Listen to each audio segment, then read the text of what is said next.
Јас кога тренирав како мал, тренирав кошарка, карате, пробував некои други спортови, меѓутоа пливање никогаш не ми дојде на агендата. Меѓутоа во студиото имаме гостинка која што токму пливањето е таква примарно хобиеве да речам или нешто што можеби ќе се гради како професија. Сара Анастасовска, добре дојде во студиото. Добре ве најдов. Колку време веќе пливаш? Колку години пливаш, Сара, ти? Па ја пливам 6 години 6 години. и тренирам по 6 дена во неделата, најчесто 5. 5 дена во неделата, тоа значи дека еден ден мора да се одмара или и по колку време траат тие тренинзи? Па траат по 1,5 сат. И тренерот не вика од понеделник до сабота, кој ден сакаме да дојдеме и еден да одмараме. Па супер. Значи дека е напорен спорт, а? Па не е толку многу, како што мислите. Како не е толку напорен спорт? Кога првиот пат кога влезе во базен, во вода, како знаеше дека сакаш постојано да тренираш пливање? Па кога влегов во водата ја многу ја сакам водата и можеби дека сум риба во хороскоп, затоа ја сакам водата. Да. Првиот пат кога влезе ти беше тешко, не знаеше да пливаш, те вежбаат твоите, те уча или не? Па не знаев толку многу, ама научив. Ама во овие колку веќе 6-7 години тренинг научи. Да. И причината зошто си во студиото на Утрински брифинг е затоа што неодамна го освои Нептун купот. Златен медал, прво место. Како се чувствуваш кога ќе го слушнеш тоа? Златен медал, прво место. Па се чувствувам многу среќно и сум возбудена, бидејќи тоа што го тренирам на тренинзите го исполнувам на надпреварите. Така, колку деца се надпреварувавте на тој куп?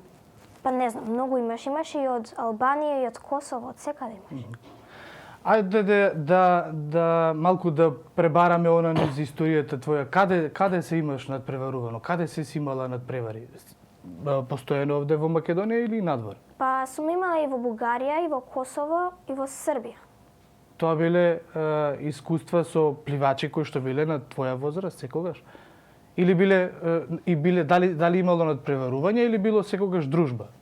Па имаме надпреварувања. Се надпреваруваме меѓу себе кој ќе биде прв. И тие добри се таму другите? Да, од Бугарија се најдобри. А ние овде?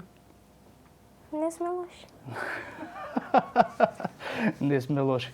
За некој што освоил златен медал и воопшто не е лош сигурно. Оно што кога тренирате со вашите тренери, оно што ве учат за да бидете се подобри, кои се главно советите кои што ви ги даваат? Па да се храниме здраво, да си легнуваме рано, да не седиме на телефони, пиеме многу течности, пред надпревар да јадеме нешто лесно за да можеме подобро да пливаме и на трка да се сконцентрираме да го направиме најдоброто наше време. Сега, Сара, овие совети ги практикуваш само кога си пред надпревар, пред куп некаков, или постојано, или тогаш кога не одиш на тренинг, и тогаш кога си во училиште и во било која ситуација кога се дружиш, исто тоа го практикуваш, здрава храна, течности, тоа е еден начин на живот, или? Да, мора да се храниме здраво и да пиеме многу течности, за да не дехидрира. Јасно. А за кога е пливањето во прашање, за тебе е хоби или нешто кое што би ти било утре професија, би била професионален пливач, спортист? Како гледаш ти на пливањето? Зошто го тренираш пливањето? Па го тренирам за да бидам здрава, го сакам пливањето и дека нели ние младите седиме по 8 сати на телефони и компјутери, препорачливо е да пливаме за да не ни биде искривен грбот. Добро, некој треба да ги намали тие 8 сати од мобилните телефони. Да. Малку повеќе да, нели, ако не е во вода да плива, да оди малку да трча на игралиште. Имаш ли идоли?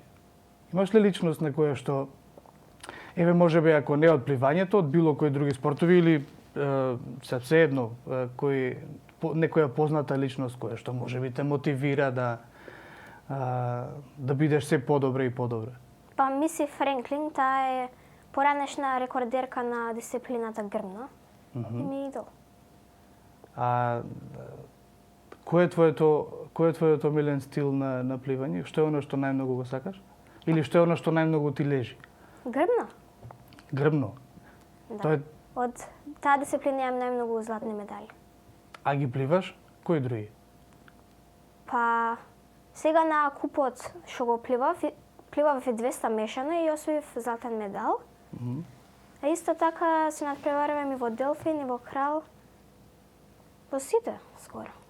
И во време на оваа пандемија, додека сите седевме дома, како ти влијаеше тебе? Имавте вие често тренинзи или немавте?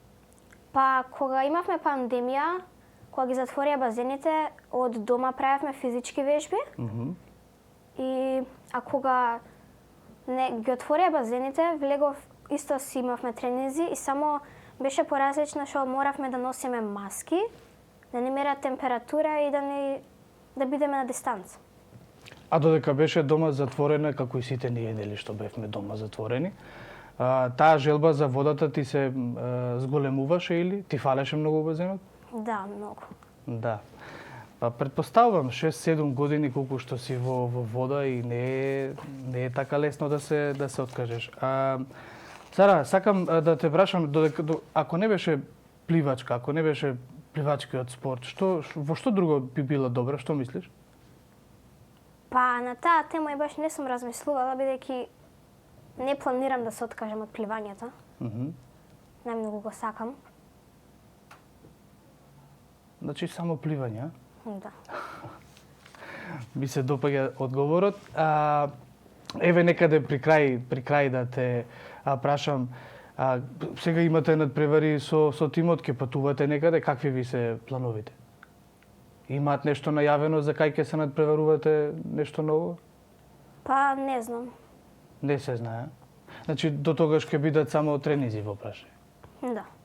А зошто треба, еве, ако не слушаат некои од твојата генерација или помлади, или можеби малку постари, зошто треба да се тренира пливање? Па, треба се тренира пливање, бидејќи тоа е најздравиот спорт, еден од најздравите. И додека си во вода, сите мускулите се активни. Ова го учеше ти по книга или го учеше по тренинг? По тренинг. По тренинг. Добро, Сара, јас ти посакувам уште многу златни медали пред се, а и многу надпреварувања пред се, надвор од државата, за тука веќе не се сомневам дека ќе имаш уште некој.